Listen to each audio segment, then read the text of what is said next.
শান্তিরবাজার মহকুমায় গ্রামীণ যোগাযোগ ব্যবস্থার উন্নয়নে নতুন উদ্যোগ গ্রহণ করেছে পূর্ত দপ্তর।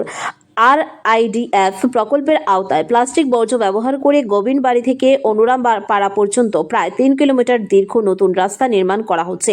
প্রায় 4 কোটি টাকা ব্যয়ে নির্মিত এই রাস্তা আত্রিপাড়ার জনজাতি অধ্যুষিত এলাকার মানুষের যাতায়াত ব্যবস্থাকে আরও সহজ করবে। পূর্ত দপ্তর সূত্রে জানা যায়, দক্ষিণ জেলায় এই প্রথম শান্তিরবাজারে প্লাস্টিক বর্জ্য ব্যবহার করে রাস্তা নির্মাণের কাজ শুরু হয়েছে। এদিন কাজের অগ্রগতি পরিদর্শনে এসে পূর্ত দপ্তরের এক্সিকিউটিভ ইঞ্জিনিয়ার পূর্ব ত্রিপুরা জানান, রাজ্যের প্রত্যন্ত ও প্রান্তিক এলাকাগুলিকে উন্নয়নের মূল স্রোতে যুক্ত করাই এই প্রকল্পের মূল লক্ষ্য। প্লাস্টিক বর্জ্য ব্যবহারের ফলে রাস্তার গুণমান উন্নত হবে এবং দীর্ঘস্থায়ী হবে বলেও তিনি জানান। পরিদর্শনকালে উপস্থিত ছিলেন শান্তিরবাজার বিধানসভা কেন্দ্রের বিধায়ক প্রমোদ রিয়াং, পূর্ত দপ্তরের SDO প্রবীর বরণ দাস, ব্লক ডেভেলপমেন্ট কমিটির সদস্য বিকাশ সেন সহ অন্যান্য আধিকারিক ও ইঞ্জিনিয়াররা।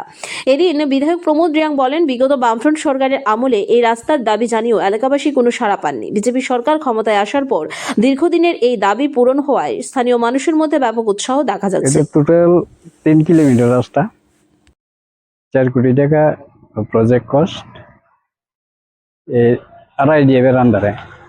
এটা নতুন টেকনোলজিতে কাজ হচ্ছে, যেখানে 92% বিটুমিন, 8% প্লাস্টিক ওয়েস্ট প্লাস্টিক দিয়ে রাস্তাটি করা হচ্ছে। এই রাস্তাটা কি আগেও করা হয়েছে এরকম না?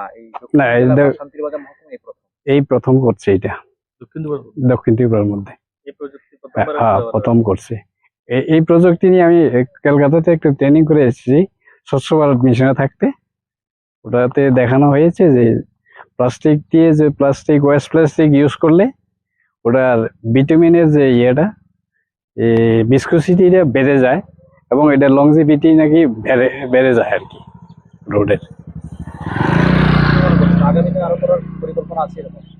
এটা তো দপ্তরে এটার পরিকল্পনা আছে, ওয়েস্ট প্লাস্টিক ইউজ করে ভিটামিনের সাবস্টিটিউট হিসেবে ব্যবহার করার জন্য গভর্নমেন্ট এটার পদক্ষেপ নিচ্ছে। এতে রাস্তার যেমন গুণমান বাড়বে, পাশাপাশি এই যে ওয়েস্ট প্লাস্টিক গুলো কাজে লাগবে।